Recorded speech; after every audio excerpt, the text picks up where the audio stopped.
Hey everyone, this is the first video showing just what I've been working on this first-person RPG template or framework or whatever it might be project. So this is the game title screen, as you can see. It's very simple. So what I've been working on is basically the setting up the class system. We got a whole bunch of classes here and stuff, and I'm using a scriptable object to hold all the data. This way, you can actually start the game with this data, or if you want to try out the game with various different setups, like if you want to change the values of magic spells or something, the damage value or something like that, you can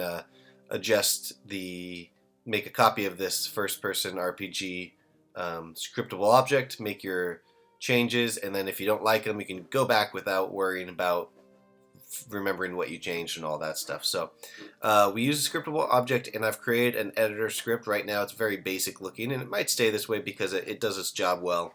But basically, to load that up, you just go to the windows up here, SFA Studios, First Person RPG, Game Data Editor. It loads up this. At the beginning, you won't have this populated, so you just bring in your first-person RPG over here. If you make a duplicate, you can do that.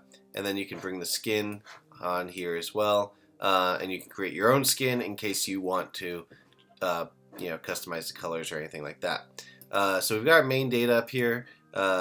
Things like starring bonus stat points, which when you create your party, you get to put in new stat points.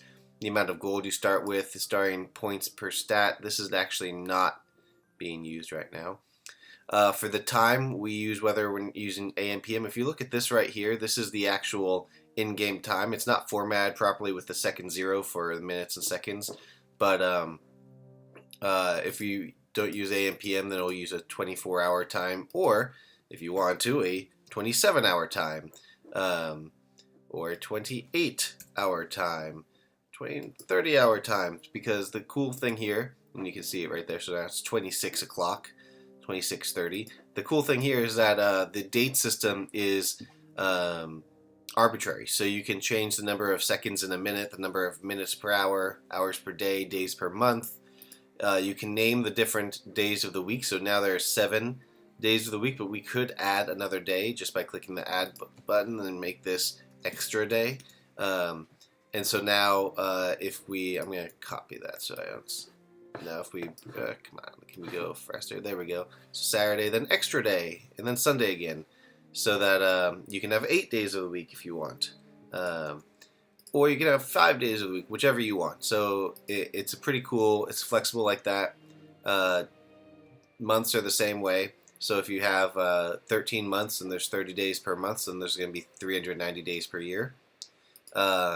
And you can rename them as well. It's very easy to add them and then delete them if you want. So that's pretty cool, I think. We've got all the classes here. Now I'm populating this as a demo scene for my own game. And this is like my proficiency chart for my own game from my website. So all of these are in my game. We've got options here for the class name, description that can be used in the game, where they get their magic points from, because they could get from the wisdom, personality, or combination, an average of the two. Whether it's a base class. A base class is a class that you can choose at the start of the game. If you turn it off, then you can choose who the parent class is as an advancement. Otherwise, that's turned off. Their disposition, in my game, the first 2 levels of a class are neutral, and then the third class level is either going to be good or evil, depending on what quests you solve. And then for the base characters, you can choose which skills they can choose from. So this is populated. These lists are populated by the skills that you add down here. And then you can just add them. So I can just choose like meditation, it'll add it up here. And now when I start the game, I can choose, if I may choose to be an archer, I can choose that as one of my starring skills. I'm not going to add that though. So that's pretty nice, pretty handy. And then you can also select which skills the class can't learn. That way in the game they will never be shown these options. They won't be able to learn those skills. So you've got that, and you can add another character class right here. Oh, I've got a bug right there. Something about the name, I'm sure. Oops, what am I doing? Clear. So let me delete that class. Oh, I don't have a delete class button yet. Delete this. Alright, I'll delete that. I need to add a delete button. There's still more I have to do to this. I've been adding it as I go along, as I need things. This is the first time I need to actually delete a class. Same thing with the genders. If you want more than 2 genders, you can add more genders. Again, there's no delete button. Race is the same thing. You've got 4 for now. If you want to add more, you can. We've got the different skills. So I've separated the skills into armor skills, weapon skills, magic skills, and just generic skills. I'm still on the fence as to whether or not this was the best way to go, or rather, if I should have just made them all under one thing, skills. I do think this is the better way because I think I'm going to want these separated later. Already it's made me have a little extra coding work, but we'll see. So again, same deal. Right now it's just skill name and description. Later it will have things to affect what it affects, the effects it has on the player. That will be added. Character stats.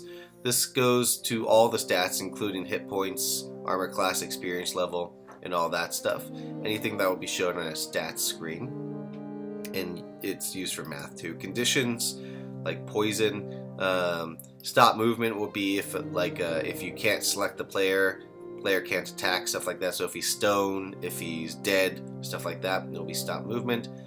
The default time, this will be affected actually, I think, by the different things like the spells or chests. But these are going to be the effects of the poison. So the might will be multiplied by 0.9, accuracy by 0.8 for the duration. You can add new ones by saying like water resistance can be, now you're super resistant to water or something like that. Or you can just delete those. So the conditions, lots of different conditions there. Dispositions for my neutral, evil, and good. It's just a description for now.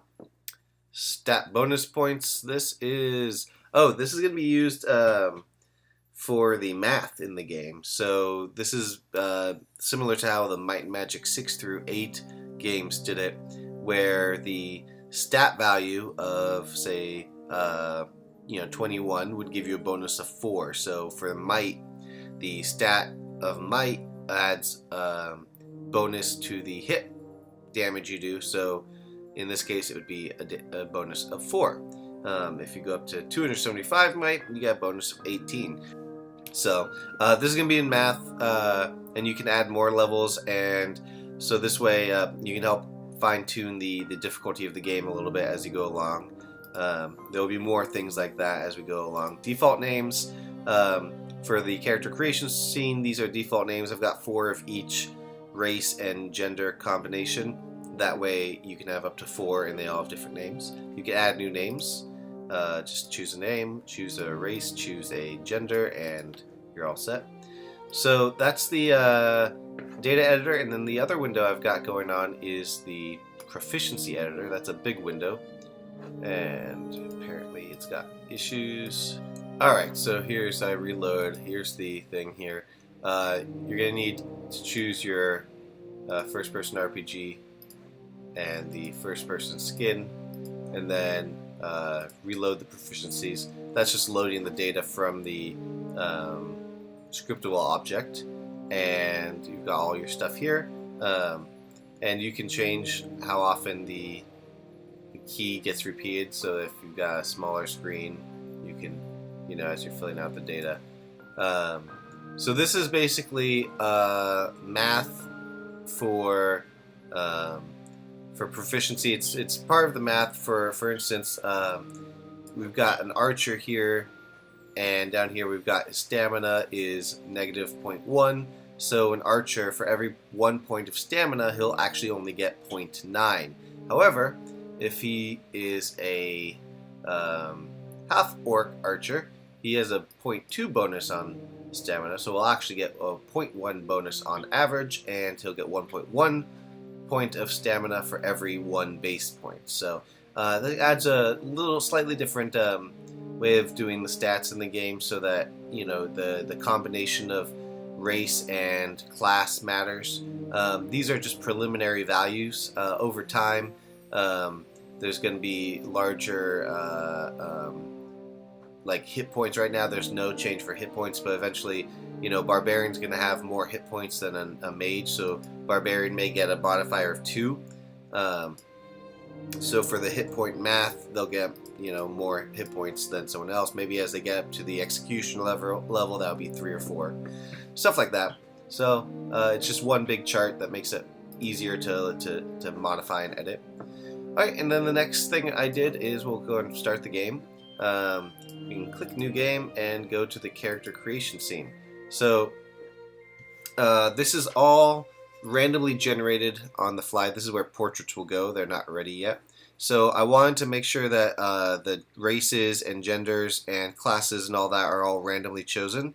And then the name is chosen randomly as well. So here we've got female human druid, and we can type a new name. So new name here, and hit return. We got the new name, and a cancel button works and all that stuff.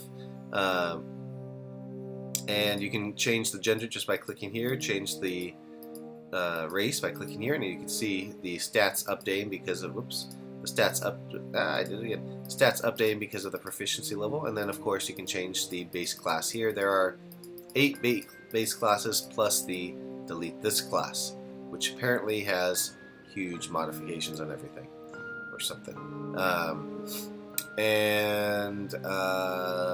Yeah, so if we've got a male elf archer here, you then, for all these, you've got 50 bonus points that's set on that main data panel.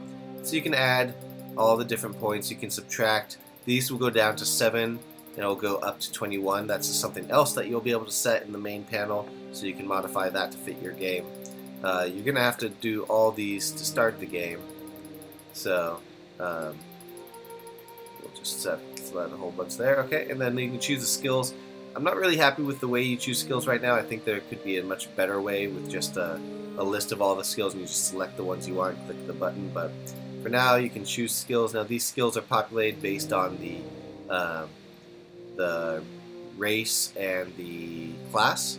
So Paladin Human will be able to choose from these 7 skills, and they can choose 4.